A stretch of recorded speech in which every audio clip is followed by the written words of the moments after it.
if you consider that before this year in the next gen car, you had to have a relationship with one of 5 race teams if you wanted to come into this sport.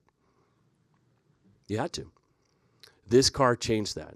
So what does this car do? There was a relevance to this car for our OE partners.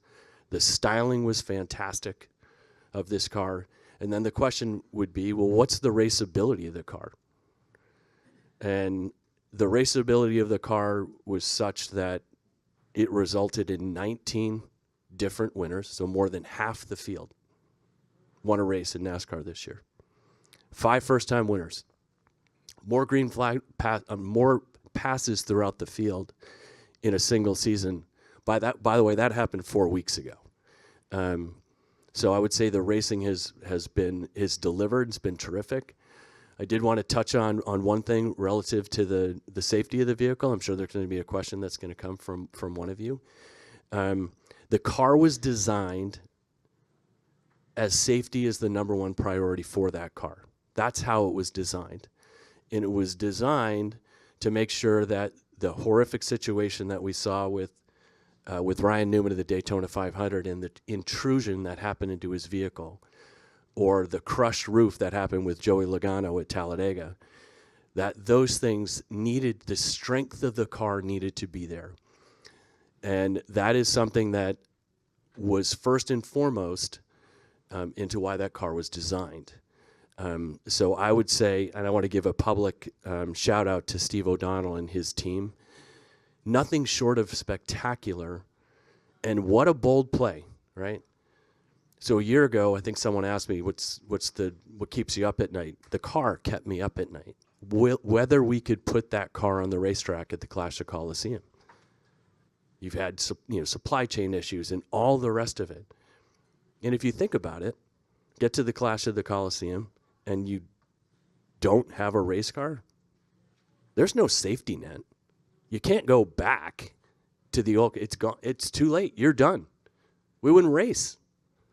And I know that sounds dramatic, but if you think about it, there was no safety net, no wires. It was our car. It needed to be on the racetrack. And then working with the race teams and the drivers, we'd make sure the car was as racy as it could be. And I think it delivered against that too. As you look forward to our 75th season, more exciting news. For the first time in our 75-year history, we are going to race a street course. And not just any city. We're going to race in Chicago. And not at the outskirts of Chicago. We are going to be in downtown Chicago on Lake Michigan, right? On Lakeshore Drive and on Michigan Avenue and on Columbus. And it's going to be unlike any NASCAR race ever, not just because it's on the street course, but because of what we are going to do around the development and the hospitality of that racetrack. It will look nothing like any NASCAR race we've ever had. And as a race fan, I'm incredibly excited about that. As we think about the raceability of the vehicle, and you think about the playoffs, we had three winners that were not part of the playoffs win our first 3 races in the round of 16. The round of 12, and a special shout out for Christopher Bell for what he did at the Roval. Incredibly unexpected, as he would say. I didn't have the fastest race car there, but they went out and won that race. And then you go to Martinsville, and he has another walk-off win. Unprecedented in the history of NASCAR and this how we race our playoffs. Unprecedented. Certainly overshadowed a bit by Ross's move. Understandably, because no one had ever seen anything like that ever. But I wanted to make sure that Christopher Bell got his due because he did something extraordinary. And he deserves to be in the championship 4, as do the other drivers.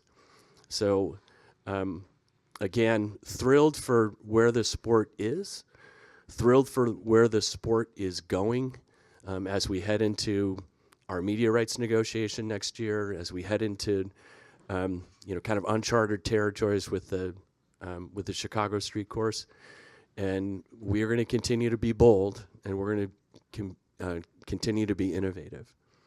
And what I would finish with is what I finished with in Miami, which is I believe the best days of NASCAR in front of us. I believe that to be true.